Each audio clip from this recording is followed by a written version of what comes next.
we're back. Hello, everybody. Welcome to Tangential Gaming. I'm Lakota, and this is not Hellside tonight. I'm sorry, guys, but some people had some standing appointments that they couldn't miss.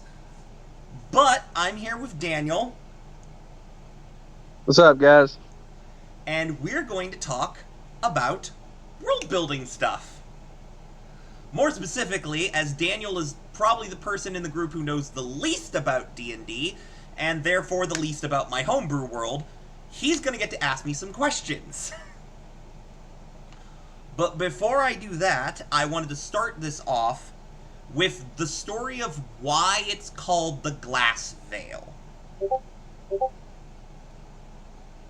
Now, warning ahead of time, this is going to sound like a history lesson.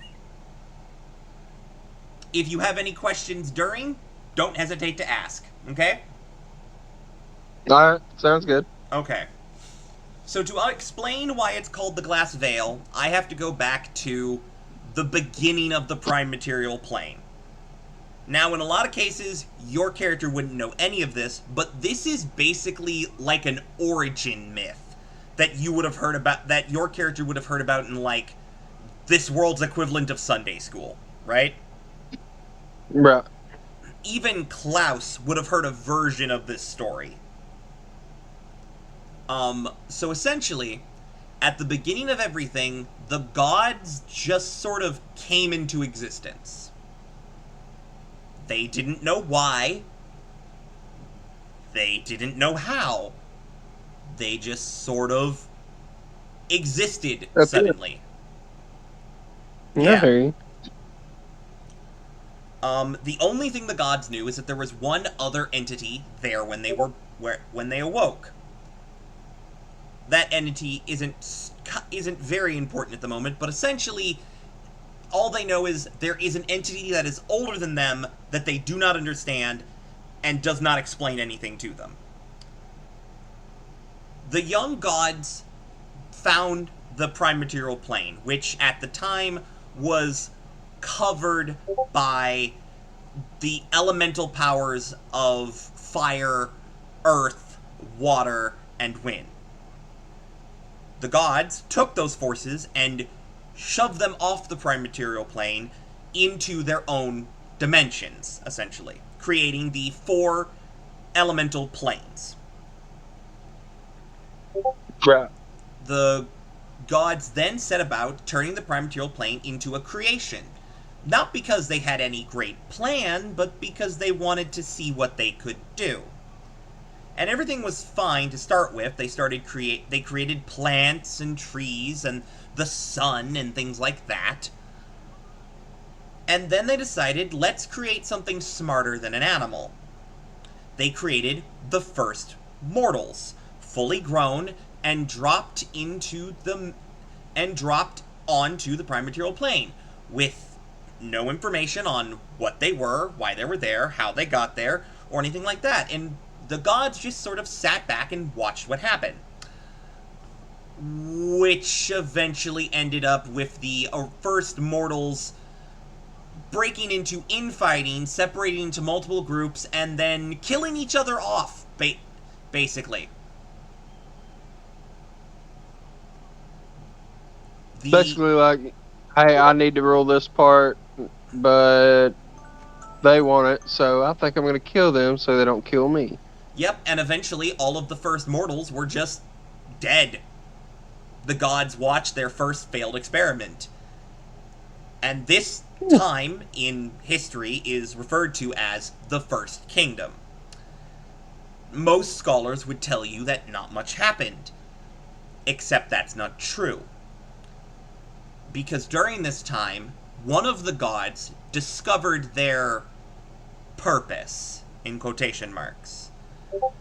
Watching the first mortals slay each other meaninglessly over nothing, really, over pieces of land, the idea of money, these things that in the long run don't mean anything, one of the gods felt a stir inside of them and discovered their domain. Hatred and nihilism. And throughout the rest of the story, they are acting in the background, preparing for something awful that happens much later.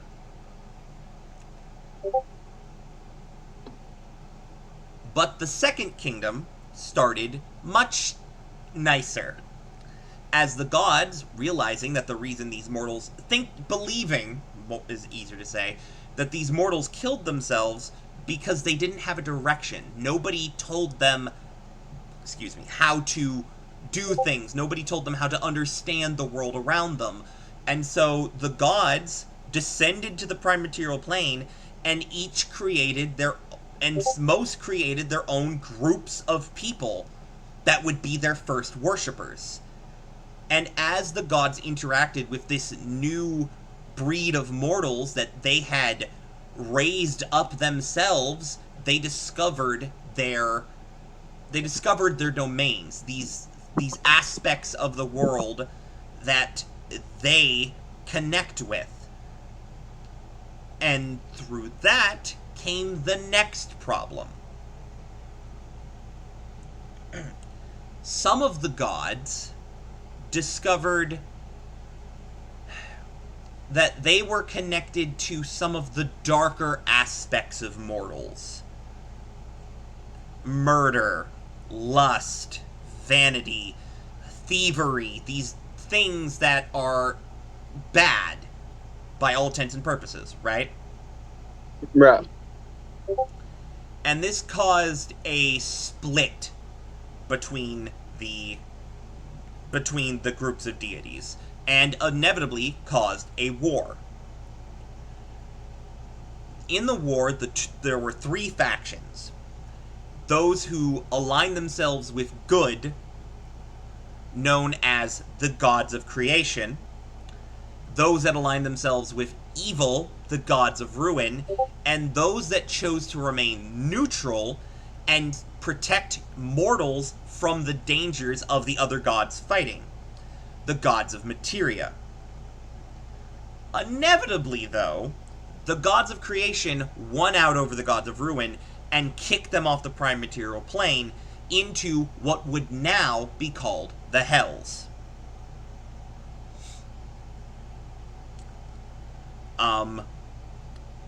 But even with the gods of ruin gone,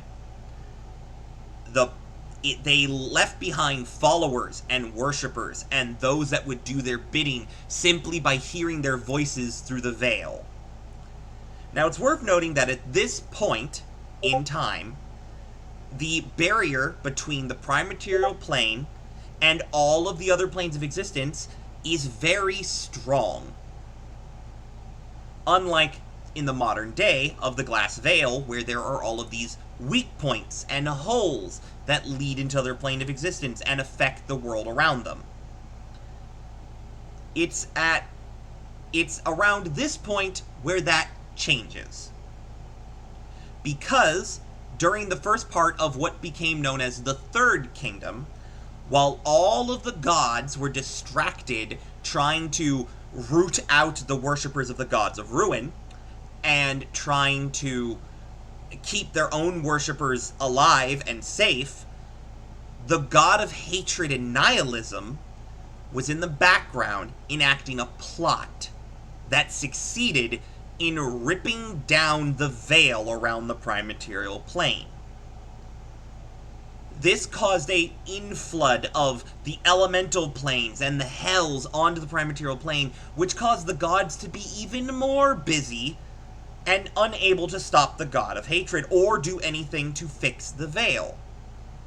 Except for one goddess, Teothea, the goddess of hope, who ventured to trap the god of hatred and nihilism in a sacred place and perform a ritual that ripped both of them asunder and created a new veil around the prime material plane and thrust out the gods of ruin and the beasts from the elemental planes. This was the creation of the glass veil. It's called that because the first veil, solid and strong, was created by all of the gods.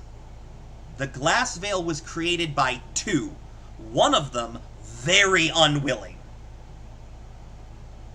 They had to give up their physical forms, their everything that embodied them, to save the prime material plane. Granted, again, one of them was very unwilling. That marked the end of the Third Kingdom, as the gods, realizing that their presence on the prime material plane had caused mortals to grow weak and dependent, left the prime material plane and created the celestial planes for them to reside on, where they would be able to contact mortals, but they would not be able to directly do things for them, not without great effort.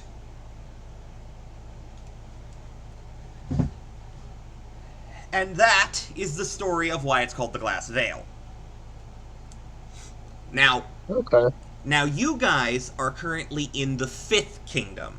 So you can probably guess from there that there is another point in time between the creation of the Glass Veil and modern day. Right. So I forgot to mention this. Each one of the kingdoms, except for the first kingdom, was separated into two ages, right?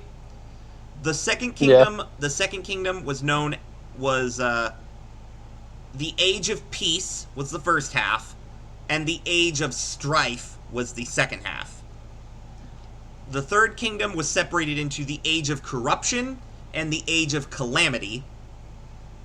And then the Fourth Kingdom was separated into two ages, the first of which being the longest, the Endless War. As you might imagine, after the gods left, some people didn't take it very well. And a lot of fighting ended up happening. And this But fighting of course. Huh? I said, but of course. Of course, yeah. And this fighting continued for a very long time. So long, they don't know how long the Fourth Kingdom is. Their records were destroyed multiple times, histories were destroyed, technologies were destroyed, entire civilizations were lost. No one knows how long the Endless War was. What they do know is how it ended. And how it ended was, during the largest battle anyone knew of during the war, because again, no one knew how long it was, so there was probably plenty of big battles, but one that would have probably decided some kind of outcome, either the death of all mortals or something. A miracle happened. A physical embodiment of the god's will streaked across the sky. And as it did, all mortals on the prime material plane looked up and saw this comet. This massive ball of light streaking across the sky, and in that moment, every mortal knew it was time to end the war. The very next day, the first peace treaties were signed, as the Endless War came to an end. The comet was renamed the Hand of Teothea, named after the goddess of hope, who so long ago had created a new veil to protect the prime material plane, and believed by many mortals to be the one behind placing this comet in the sky to make mortals see reason. And with that, the Fourth Kingdom transitioned into the Age of Reconstruction, which lasted, I believe I decided about 4,000 years? I'm probably wrong. I don't quite remember. But it lasted a good long while, long enough that most of the people that had lived through the endless war passed away either by old age or injuries. Basically, a narratively convenient amount of time had passed. Yeah. Um, but as we transition into the Fifth Kingdom, things were not all well. And this is going to explain some of your character's backstory stuff. Or at least some of the stuff that leads to you going to prison. Um, so, at some point during, I believe I decided near the end of the Fourth Kingdom into the Fifth Kingdom. One moment, I gotta take a drink. Lots of talking, my throat is dry. I hear you. What had happened was there were one of the generals during the Fifth Kingdom had two sons. Their names were Adarian and Barakovas. And they were set to take over the kingdom on the continent of Two Kings. Was not called that at the time. It would be shortly. No one's quite sure what happened, but a rift formed between the two brothers. And they ended up having a gigantic fight and argument and split off into their own kingdoms. And not long after that, Barakova, the newly established country of Barakova, declared war on the country of Adaria. And so, for a few millennia now, Adaria and Barakova have been at war with one another. The only thing stopping them from just all-out war with one another is that the gods, looking down on these two countries fighting each other, took pity on them and placed a physical barrier between the two countries that has been named the Wall. It's basically a giant mountain.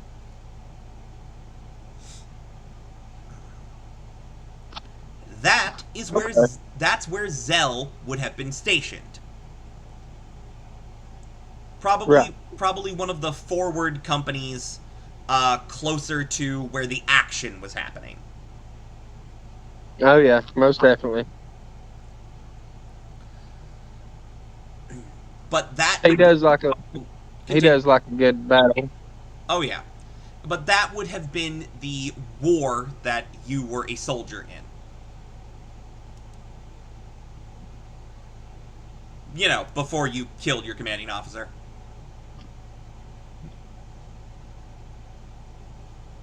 Alright, and with that, do you have any questions?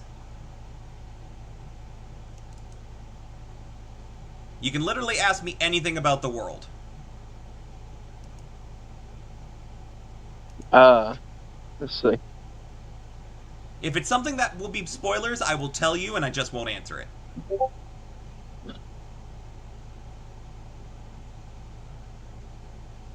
Well, I mean, I was gonna say, the question goes back to Ariel because, she was a combat medic. So it still intrigues me whether or not, we battled together. Well, sadly, I know that ain't got nothing to do with pretty much anything you just explained. That's fine. I'm perfectly fine with you asking questions that have nothing to do with what I explained. Sadly, that will have to be a question you ask in-game, because that is a very much in-person question, you know?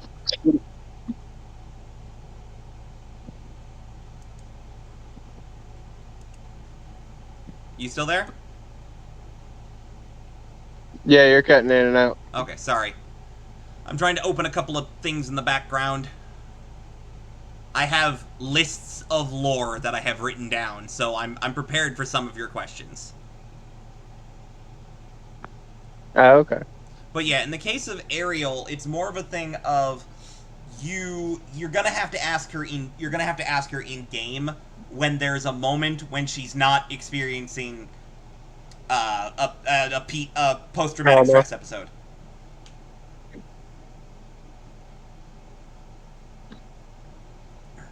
There's every chance Yeah, I that kind of. there's every chance that if she's a soldier, she would have been somewhere on the battlefield, but there's no guarantee that she would have been serving in the same company as you.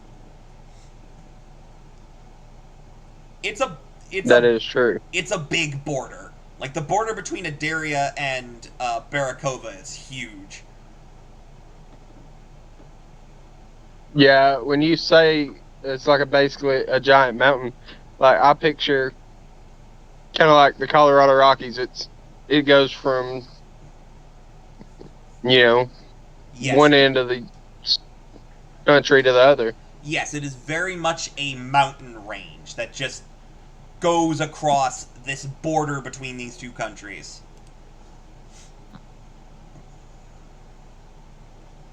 Now, all right. So, is there like an actual barrier that keeps them from passing through the mountains into the other?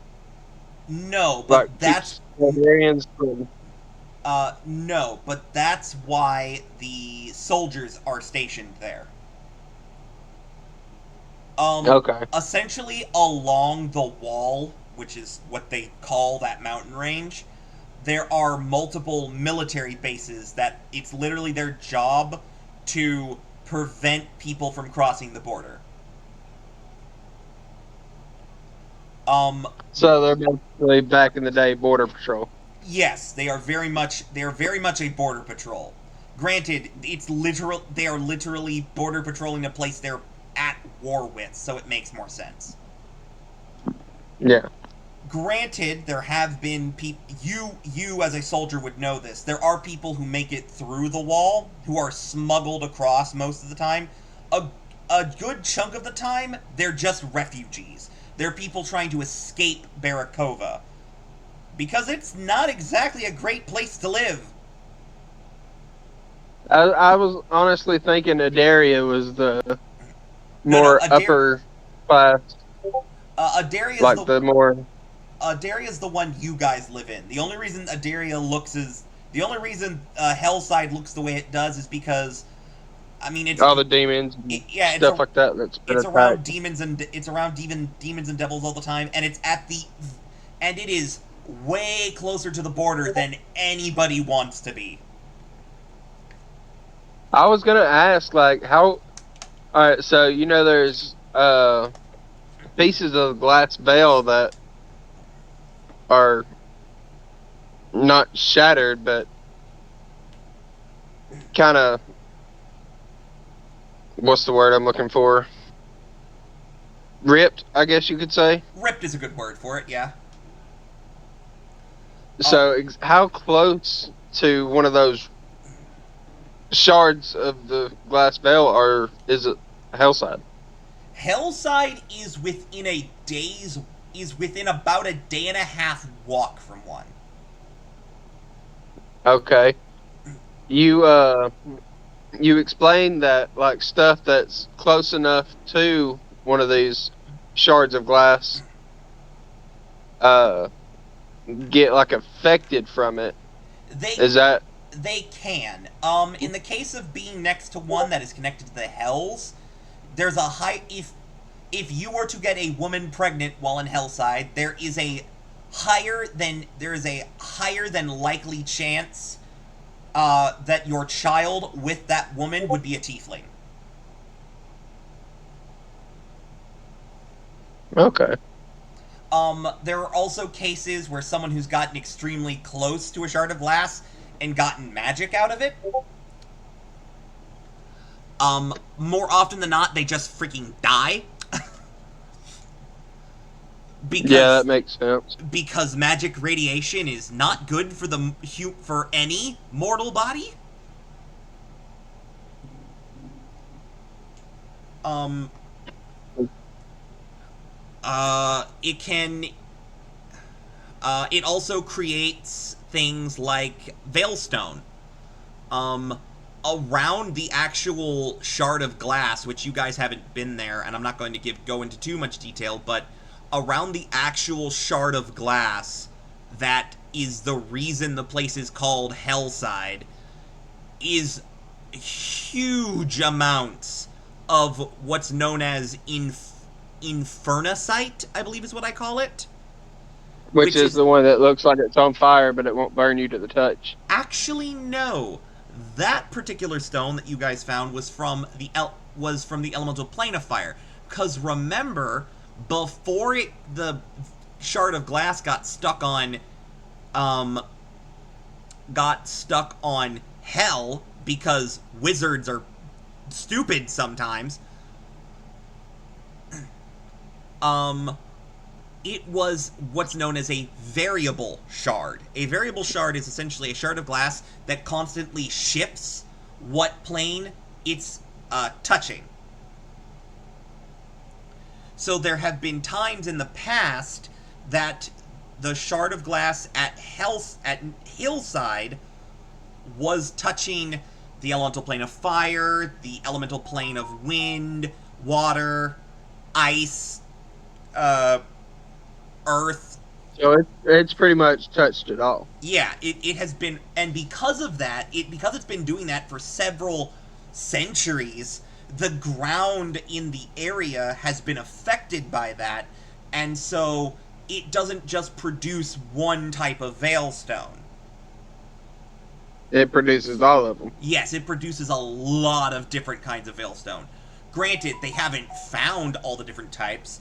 I will go ahead and say the types that you guys found were lightning, which I think that's it's electricite, pyrocite, cryocite was the cold one, and terracite.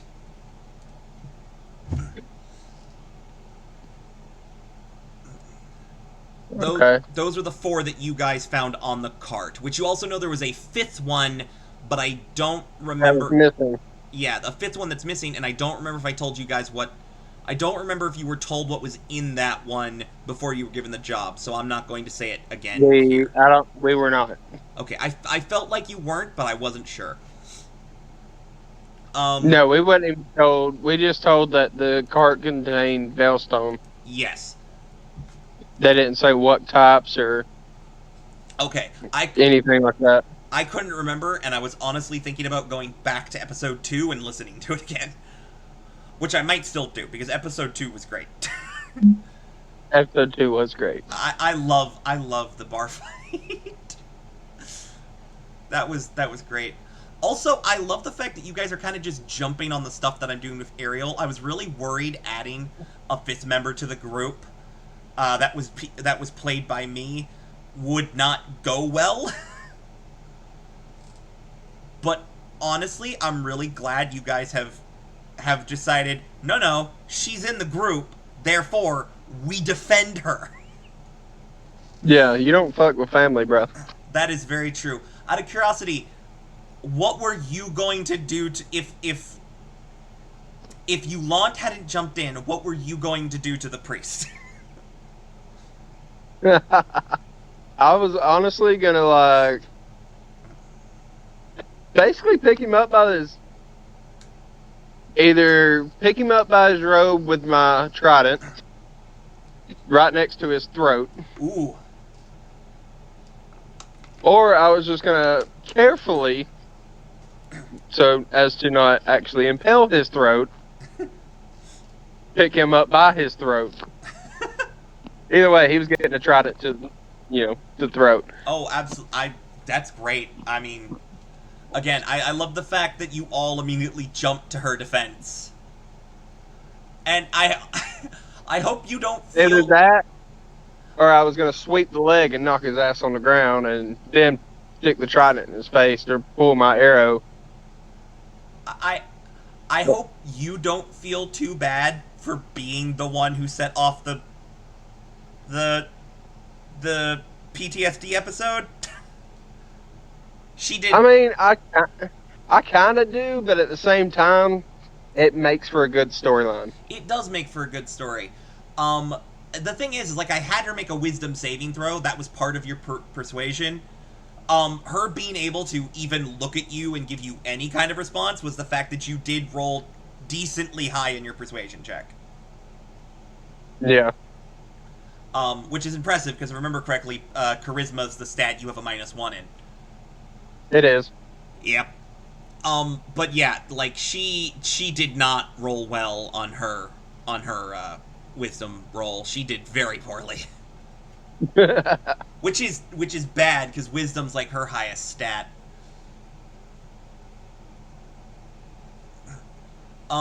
But yeah, like, are there any questions about the world? Like, it doesn't even have to be about Hellside specifically. If you want to know about like monsters and stuff, I can give you info about them too. Hmm. If you want to know about other countries, other continents, just literally anything. Well, really, all my focus right now is Hillside. Of I mean, course. because I mean it's basically where we're stationed, and we honestly can't leave I mean, at least for 2 years. you could try to leave. It probably would not go very well for you. No, I think I'm not. No, I love the I fact don't. I love the fact you guys. I don't. Sorry, you go. I don't want the whip of destiny. Cora's whip is very scary. It is. Um, I know. One of the first thing Dom wants to do when we get back in game is he wants to have a conversation with Cora about what happened specifically. Oh yeah, that was also. I was definitely gonna like, hey, because honestly, I kind of feel like it was a setup Which part? deep The down. which part? Um, Like, well, I mean, I knew the job was because I mean we started a bar fight. yeah, you were given the first official job of the day as a punishment. Yeah, Us but I kind of feel like, and it may not be Cora, but I feel like somebody knew what we were getting into because I mean it was set up too perfectly. Well, to be fair, Malik would know what you were getting into, cause, or at least to some extent, he would know what you were getting into, cause like he's the guy in charge of you. Well, I mean, I know knew we was going to get into some trouble because I mean, obviously somebody stole something and we were going to get it back. When you're dealing with a thief, it's never good. Right. But either, I guess, not really. Somebody knew what we were getting into, but more so, somebody knows somebody that took it and kind of tipped them off, like, "Hey, just so you know, you got a tail on your back door there. You might." I mean, it's entirely possible. You still there? Hmm. Weird.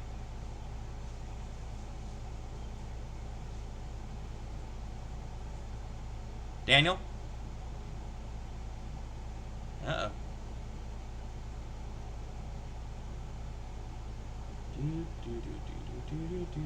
Well, while he's going, I'm gonna go ahead and get. Oh, you back?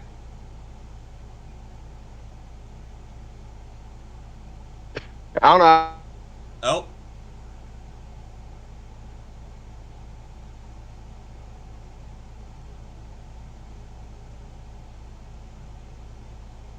Hmm. Weird.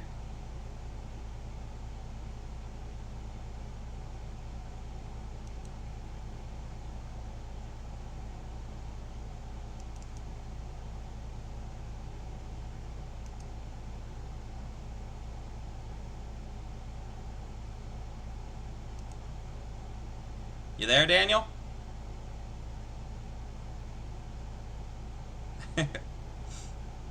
Well, I'm still here with you guys, viewers, so while he's figuring his stuff out, I'm going to open up the other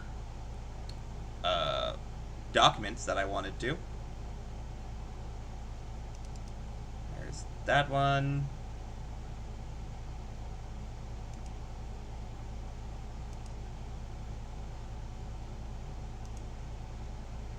And that one.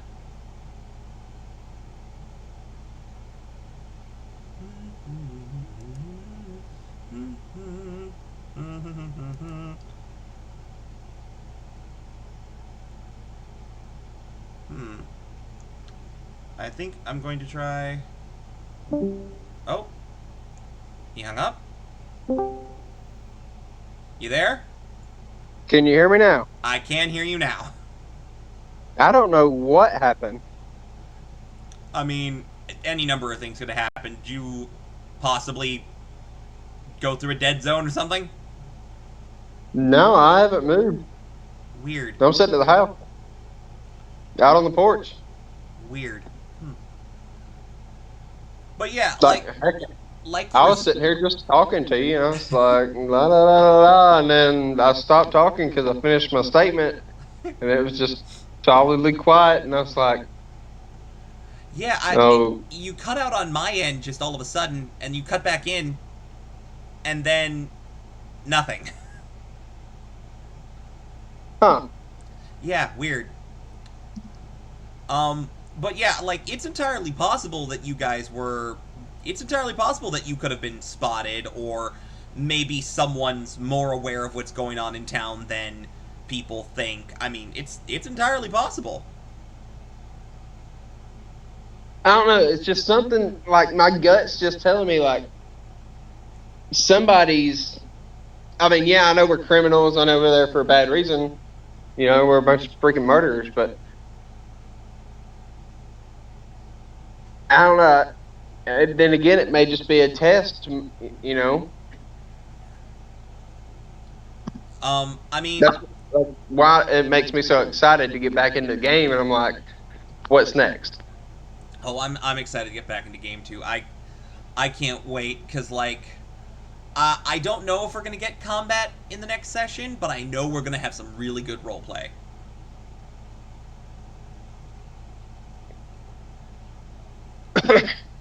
Roleplay is going to be great next session. Because we have giving a report to Malik. We have a conversation with Cora. Yeah, we have a conversation with Cora. You guys are going to go out and patrol. I can go ahead and tell you that. Yay! You guys are going to do what the official part of being a member of the third house is, which is going out and just going on patrol and watching for things like demons and devils and looking for suspicious things in town. Which leaves you perfectly open to talk to a few NPCs, and then at the end of the day, you guys will probably go to the tavern. I have a feeling. Yeah, it's about time for another drink. I'm curious. Or four. I'm curious if he'll get into another bar fight. Probably. Uh, Especially if our snake boy comes back for more. You know, I need to roll and see whether or not he even remembers that happened. Well, I mean, if he don't, he tries it again. He'll get a recap. Very true. Except this time I want him before Yulont gets him. It's very true. I will say that the other day, while I was thinking about it and in the mood, I went ahead and assigned NPC stat blocks to all of the NPCs in Hellside. What that means is that every single character now has stats that I can roll.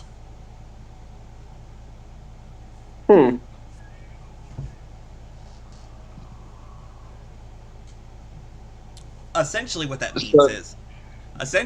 means is they have HP, they have AC, and they have different abilities, some of which are terrifying.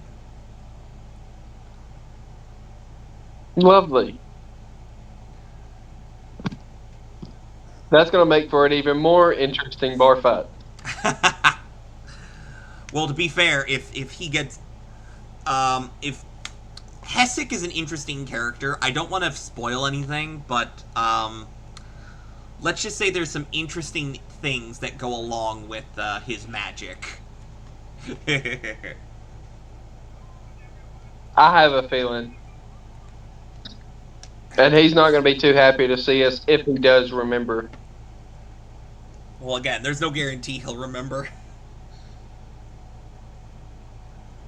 And again, Especially after I've tambourined his head. right? And again, like the funny thing is like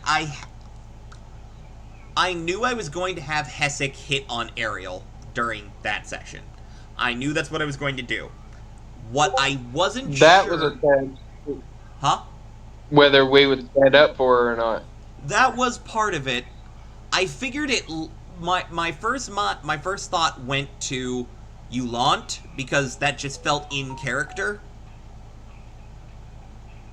But really, it depended on how drunk you guys were. Yeah.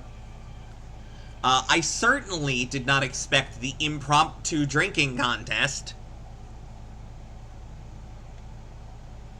I I kind of figured that because, I like to have a few brewskis every now and again, and y'all all know that.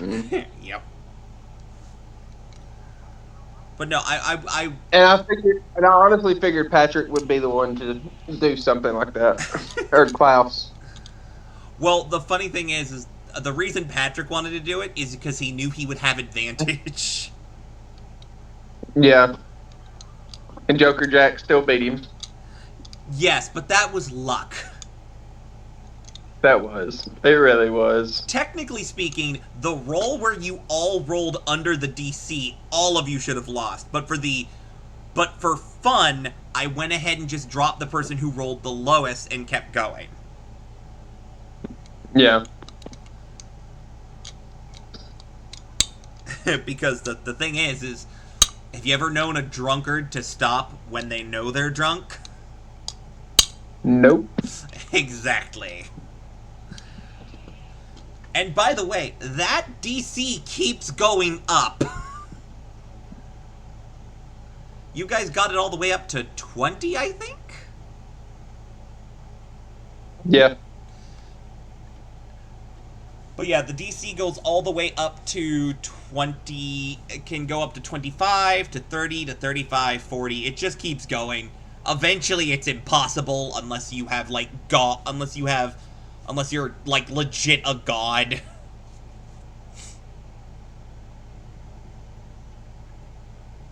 and that's one drinking contest I don't want to be part of. Right? It's like if you're having a drinking contest against a god, you've kind of already lost.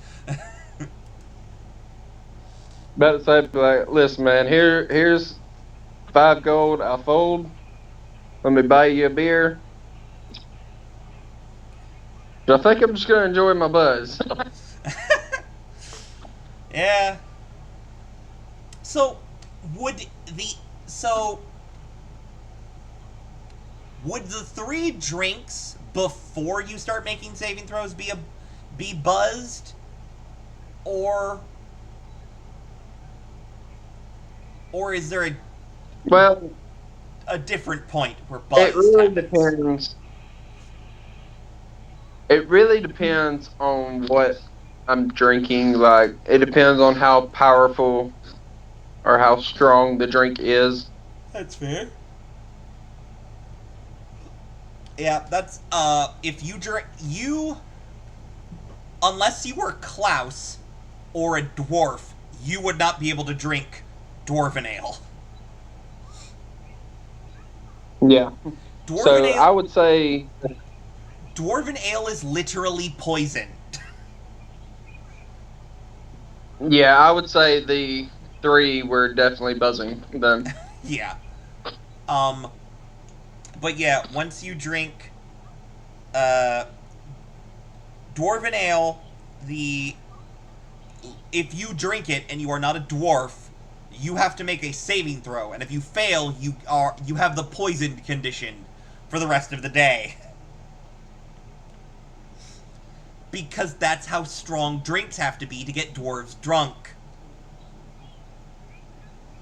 Pretty much, you drink it, you die, but Yeah, more or you're less. just a little bit able to handle it. It'll get you drunk. Klaus could possibly do it if he rolled high enough on the Constitution check. Otherwise, it's gonna suck. Yeah. um, that's what's fun about dwarves in my world. They can technically drink double the normal amount of drinks as long as it isn't dwarven. Which is what she serves, pretty much.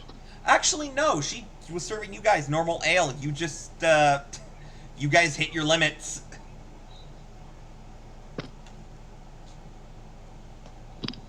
Wait. How the how I essentially decided was your Constitution modifier plus one is how many drinks you can drink before you start trying not to get drunk. Yeah. Every drink after that is a saving throw. And if you pass that saving throw, you remain not drunk. It's kind of like taking shots. You know, every guy knows the number of shots he can take before being drunk. Yeah. I don't know my That's number. true. I've never done shots. Sadly, I know my number, but even sadder, I generally go over that number. um, uh, Depends on what I gotta do, because I mean, I can get a good buzz going and still work like a pack mule, you know. right. Out of curiosity, do you work tomorrow? I do. I Ah, open. well, I also work tomorrow, but I don't come in until 5. Yep, it's me, you, Kara, Dom, Yeah, Dom should be there. uh, Allison, and Vanessa and her daughter. Ah, okay. Well, hope it's better than today. Good lord. Good God, today was bad. Oh yeah. I, I wasn't even there all day. I come in at 10 o'clock. Yeah, you came in during nightmare hour. Do you want to hear what happened? I didn't Sure. I didn't get to clean the egg grill until 12. I took over the table, Huh? pretty much. I Until didn't I get took over table. I didn't get to the egg grill until 12. I didn't get to garbage until after 1:30. Yeah. I left. Actually, I didn't leave that too I didn't leave too bad after my time. I left 14 minutes late. Not the worst I've ever been over. No. I got out of there about 3-ish. Yeah. Whew. Rough rough day. Let's talk less about work and let's talk about nerd shit. Let's nerd it up. We got a little bit longer we can talk about stuff. Are there any characters that interest you outside of your party members, or maybe if there's some stuff about your party members you find interesting, or are there any NPCs that you want to learn more about? Um, that fella that Dom was playing poker with, Elder Boris? Elder Boris. Yeah, I he's don't know. great. He strikes. He just strikes me. I mean, obviously he's been there long enough. He knows pretty much the ins and outs of Hillside. It's very true. But I also feel like he's the kind of guy that will be like, "No, I really don't know much about that," or like he won't tell you everything he knows. Like he's gonna hold back. Oh, yes, You took care of my chickens, right? yes. Thought so. All right, making sure. Bye, Bye, love you. bye. Sorry about that. You're good. But yeah, like that's. I mean, you guys will have a chance to talk to him more. He's a regular at the tavern. Yeah, he definitely seems like he goes there quite often. Oh yeah. Um, as well as I mean, so far the characters you've met are Hessick, the Snake Man. Uh, you haven't really talked to her, but there's also Ellie, Eleanor Brightheart, the woman who tried to pretend to be a child. Yeah, like what's up with that? You could ask her.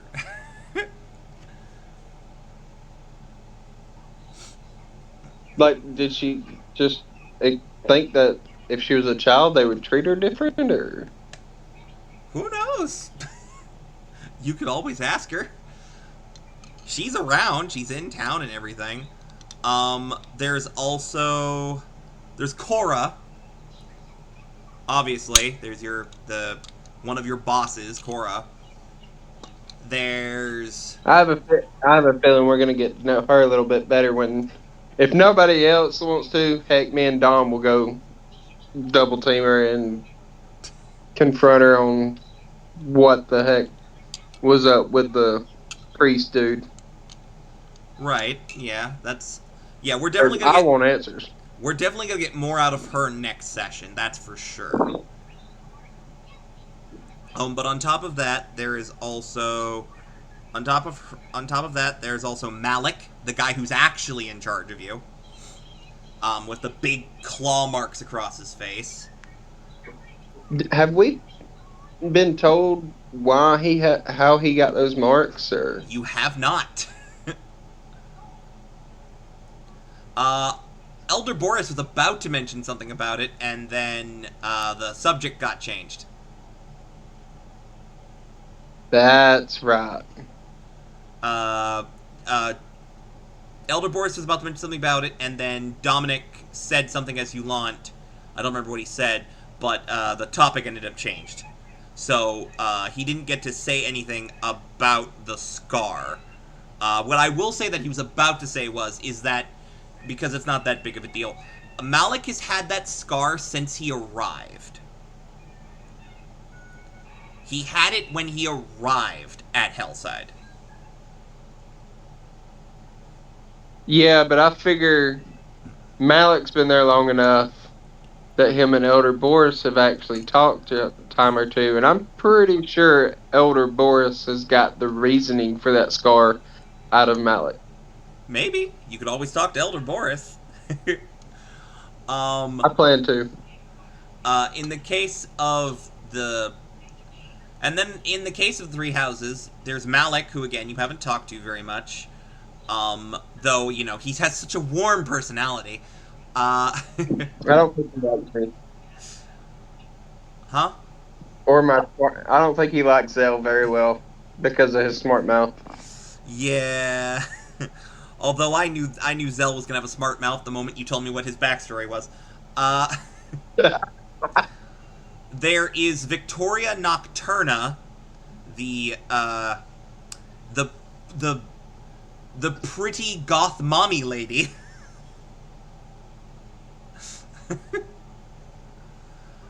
Who's in charge of the first house.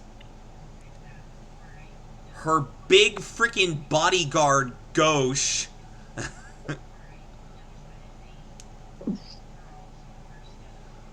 who's dressed like a butler. I was about to say, what is his story, or do I have to talk to him You would have to. in character? You could certainly try to talk to him and see what happens. Oh God, I'm not sure how I like that response. Well, he's a very large, intimidating man. You do the math. I mean, size really doesn't matter to Zell. He's. I mean, hey, he's not really cocky. He's a little cocky. He's a little cocky, but at the same time, he really is not scared. I mean, he's been in war, so I mean that makes some kind of sense. Exactly. I mean, Your character's at least 100 years old, so I mean you've seen some stuff. yeah. You're an adult by elven standards. You're adult by humans. So yeah. You're adult by human standards. Uh, uh, Several decades before that, but you're adult by elven standards, which is 100 years old. Yeah.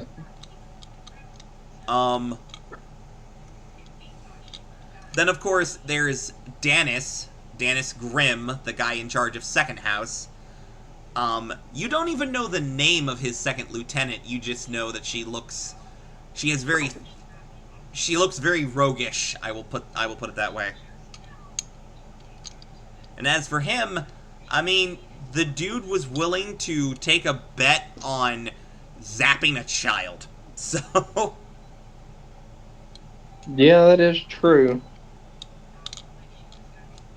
and I know Zell wasn't there for the conversation, but Elder Boris did say he was kind of an ass.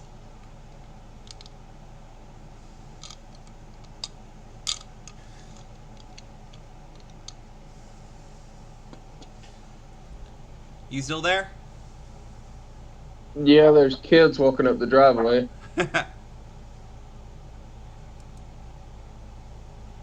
And I'm trying to figure out what kids are walking up the driveway.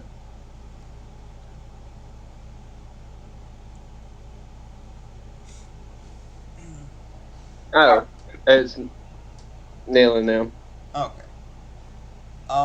Is there anything you're curious about when it comes to your companions, other than Ariel, of course, which you've already stated? Um, I'm well. I mean, I kind of talked to Yulant about it a little bit because the darkness or whatever that he's. I can confirm that Zell has never seen anything like that. Just outright, I can confirm Yeah, that. that is. Zell's seen some shit. That is not something he has ever seen. Yeah, that kind of threw me for a loop when he done all that. Oh yeah. Not gonna lie. I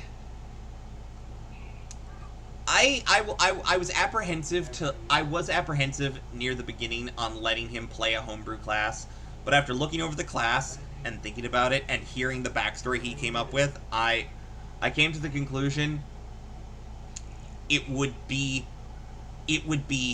selfish of me to not let him experience this kind of story that I get to tell as just the edgiest of classes. Hey, Becky.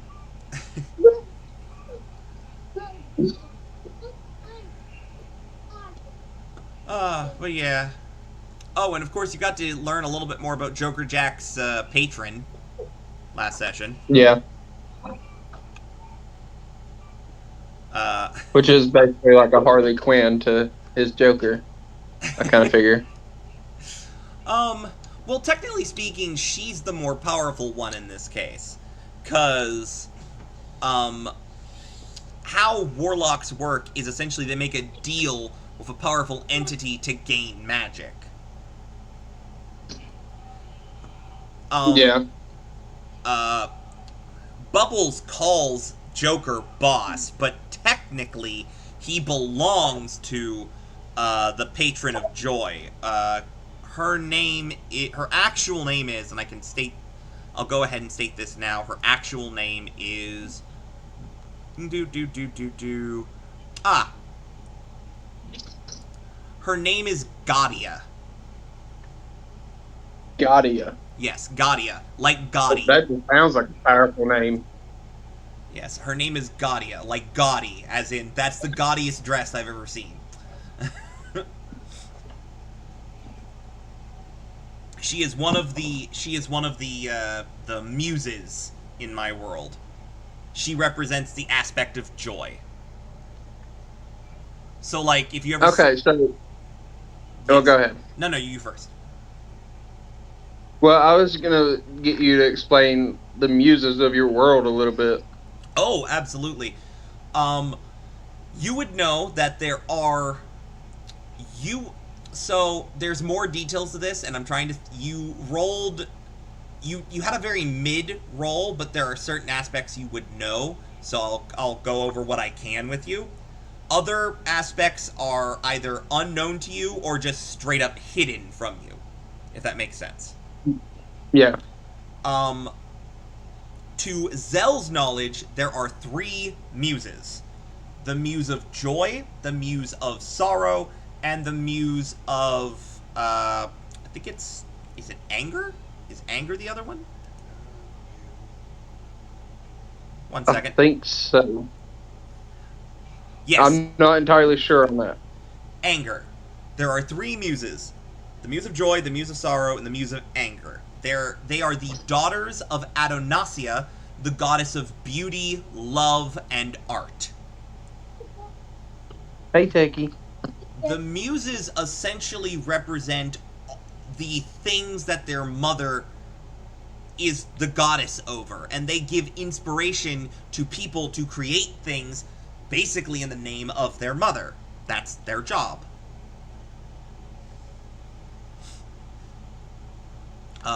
You would also know that altogether their names are Gaudia, Deloria, and Ira. Okay. Ira is probably the one of. Uh, Ira just sounds like irony. So.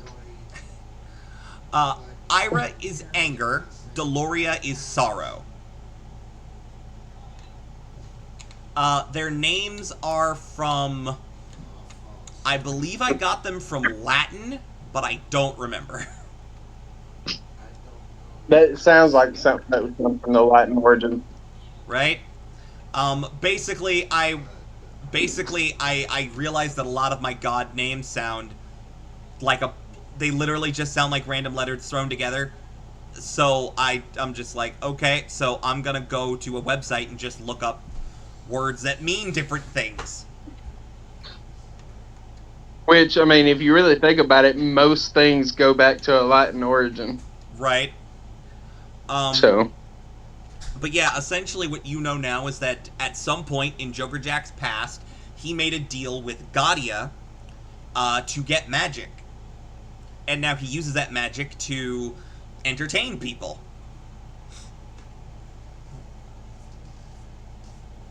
Okay, so is that where the laugh come in because he used his magic in the battle? Technically, he used it after the battle, and yes, that the laugh was essentially Gaudia more or less saying hello.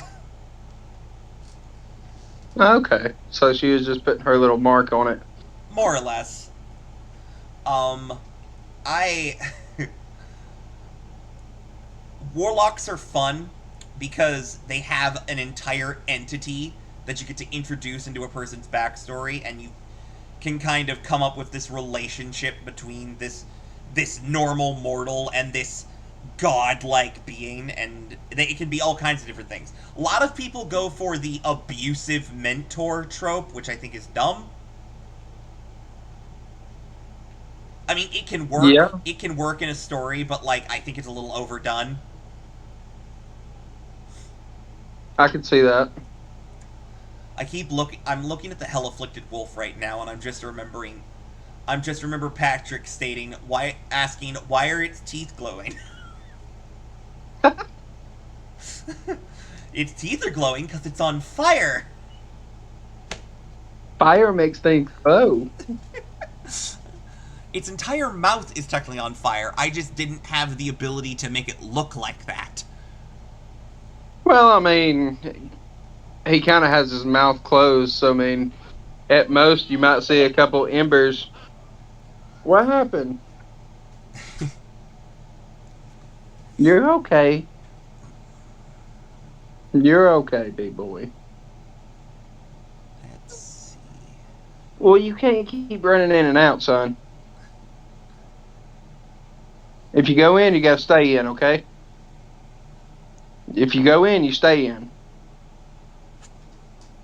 All right, come on. I'll open the door. You don't like it, so he don't like dogs barking at him. Poor thing.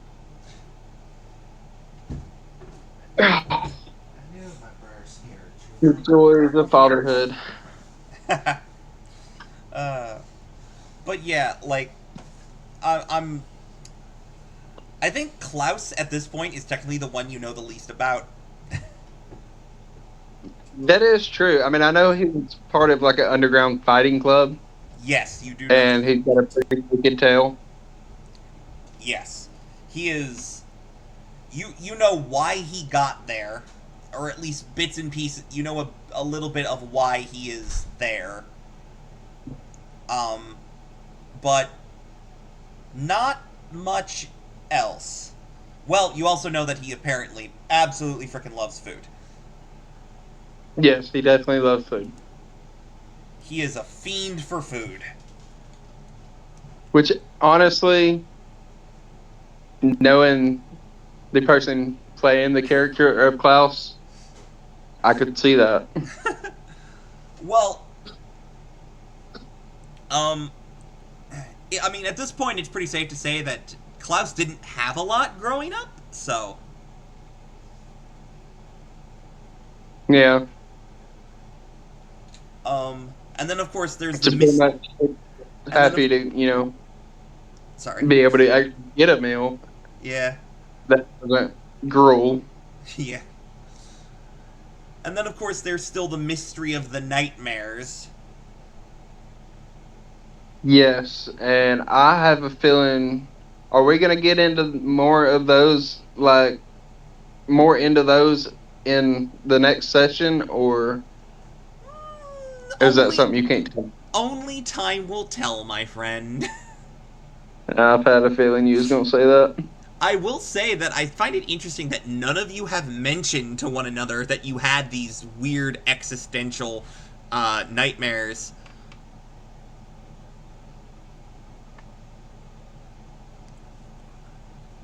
Hmm. None of you have mentioned it to one another that you had these very weird dreams, which I find very interesting. Which, granted, if that's your character choice, that is your character choice. Um, but yeah. Well, actually, I think it was vaguely mentioned. I think it was vaguely mentioned in session 2 after the nightmares. Well, I know, I think that was part of the recap on the session 3. I think Dom kind of, well, no, I think we may have mentioned it in session 2. I think someone asked and Ariel responded, but I'm not sure. But again, you guys can discuss whatever you want when we get back into session. You will have some time before you have to go out on patrol. Yeah, I figure we'll eat or something. Oh yeah. Basically, I have a way that patrol will You know, work. I have a way that patrol will work essentially, where people can go do things that they want to do while at the same time doing the things that they're supposed to do. yeah. basically you can break off from the group, kind of keep your eyes out, but also Sort. say I wanted to go to the tap or information or something like that, or Oh yeah. It's sort of gonna be like it's sort of going to be like that, but I don't want to spoil it too much. Although I guess I could kind of go ahead and tell you what essentially I'm going to do is, um, two people will be required to go on patrol where they can interact with individuals, and technically they can go do some things in town, although it is frowned upon. You're not going to get punished for it, but it is frowned upon. Because while you're on watch, you're supposed to be on watch. And then the other two people in your group will be uh, able to just take a break and relax before they switch off with basically, the other two. yeah. Now, granted, you guys have 5 people in your group, There's five of us. huh? I was about to say. I was Yes. about to say there's five of us. So basically, what is going to be told to you is stop that. We're gonna have a group of three and a group of two. No. What is going to be told to you is that you're only supposed to be around in groups of 2 when it comes to this watch thing. That's why the rooms are 4 people. Um, in the case where there is a 5th person, one person in the group gets a full day, basically gets a day off. But that person is required to take watch the next day. Get it? Okay. Yeah. And considering that one of you has recently had a post traumatic stress episode, I kind of feel like I know who's not going to be in the group. Yeah. If nothing else, Zell will literally step forward and be like, "Hey, listen, we're gonna have to break off in groups of two to do patrol. Ariel, I think you should just kind of, take the day off, de-stressify yourself, however you need to do it." Yeah, more or less, Yeah. it's going to be a thing of one group can go and do downtime stuff while the other group is doing other things. Essentially, it's to encourage role play while at the same time giving you guys something to do.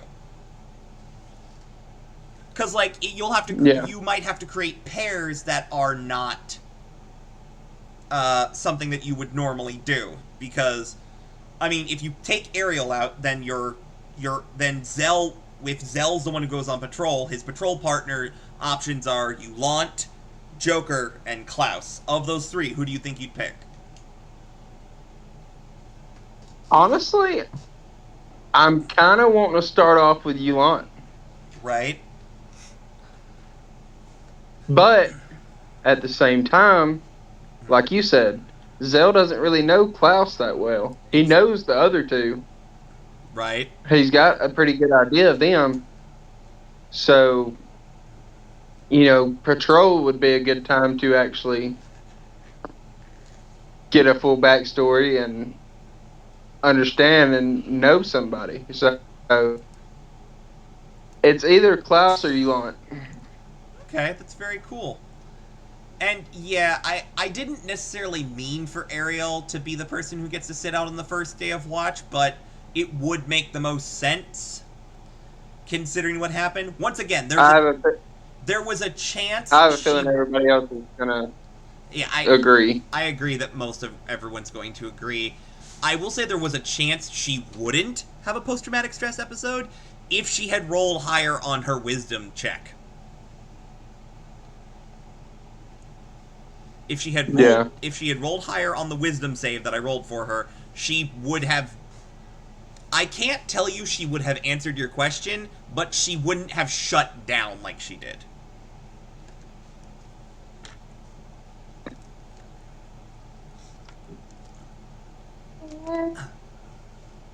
Yeah, that's why I kind of just left it at, if you do ever need to talk to somebody, I'm here and I'm just going to leave it at that. That's fair. That's very fair. Um There are also NPCs in town you guys haven't even met yet. Like, I haven't even gone through my list of people in town. Oh, we didn't. Yeah, I know it. Oh, we didn't talk about Mayor Turd.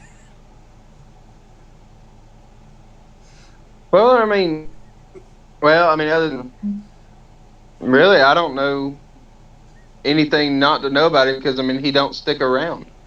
Well, to be fair, you've seen him once. Exactly. Basically what you know at this point is he is a robot. He is the mayor, and he is irritable. They don't like water or water jokes. I think it was more the fact you were interrupted in his speech, but whatever you believe, dude. That is true. Oh, you've also met the blacksmith, the Azamar blacksmith. Yeah, I keep wanting to call him Hephaestus, but it's not Hephaestus. Darwin. Darwin.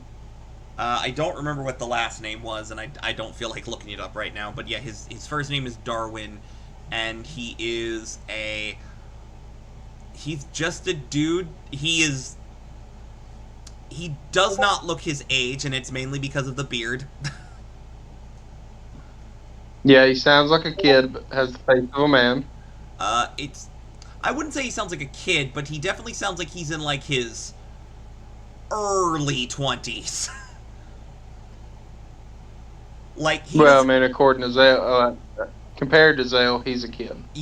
Yeah, compared to Zell, who's like in his, I think at one point you said he was 100. I know you said he was like 130. You are probably like 100 and I don't know, 10, 12, somewhere in there. Yeah, somewhere around there. There's definitely an age difference between you and Yulant.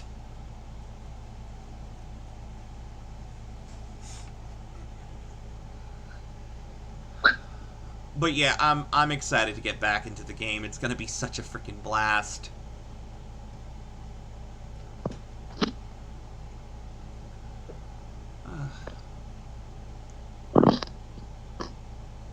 Also, the gods are probably one of my favorite things I have done for the Glass Veil, because they're just... It was fun coming up with different personalities for these deities. I imagine so.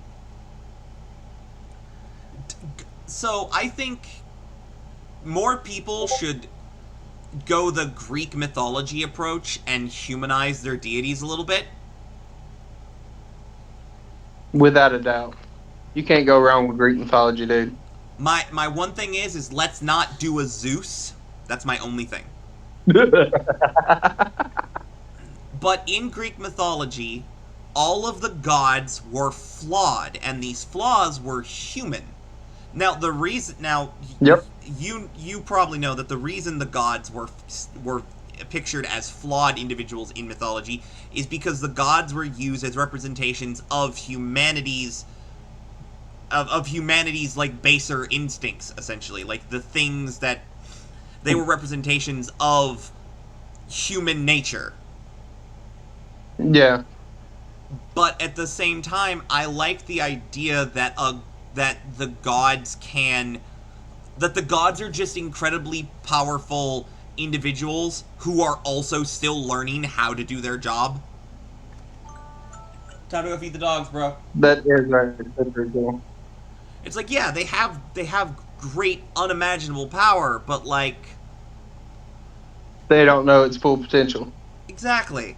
I mean, so I think I brought this up during our last podcast, but Solomon's biggest flaw, Solomon the god of magic. The god of magic and knowledge and all of that, his biggest flaw is he hyper focuses on his work and forgets to do other things. Yes, that is his biggest flaw. I would agree with that wholeheartedly. But that's the cool thing, right? because that's something a Right. human can relate to, getting so wrapped up into a thing that they forget everything around them. Or at least that's something I understand as someone who's ADHD, Oh yeah, I do it all the time. right? So then you have someone like Solomon, and then you've got another god like Adonassia, who's the goddess of beauty and art and love, and like um here's an interesting fact. This would be something that I think Zell would be at least partially familiar with. The goddess Adonassia was once married to the god of madness.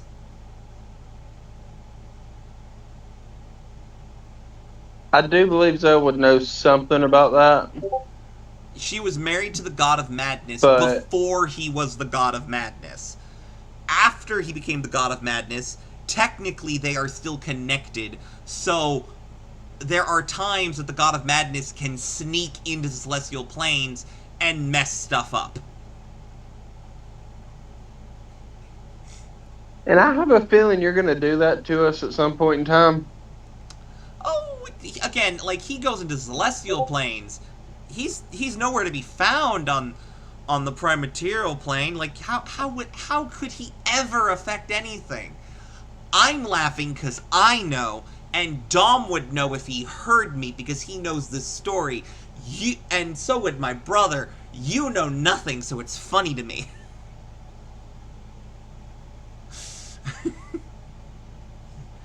No, he may not, you know,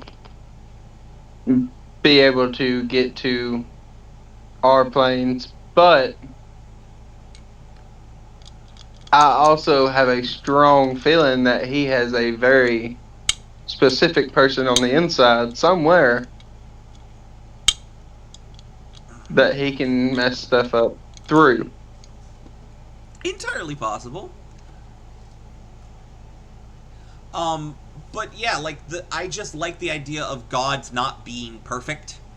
I like the idea that the gods are just as confused about everything as mortals are sometimes. Yeah. Um, yeah, I'm excited to be able to run you guys through even a small portion of my homebrew world. Like seriously. And honestly, with that, it is 8:18, and you have to get up in the morning. So I'm gonna go ahead and let you go, and we're gonna call it here. All right. You Sounds want? good to me. All right. You want to do my outro with me? Let's do it. All right. Thank you guys so much for watching. If you liked it, please like and subscribe. Ring the bell so you get notifications. Show your friends. Share it with the people you love. I hope they enjoy too. And after that, all I have to say is goodbye. Goodbye.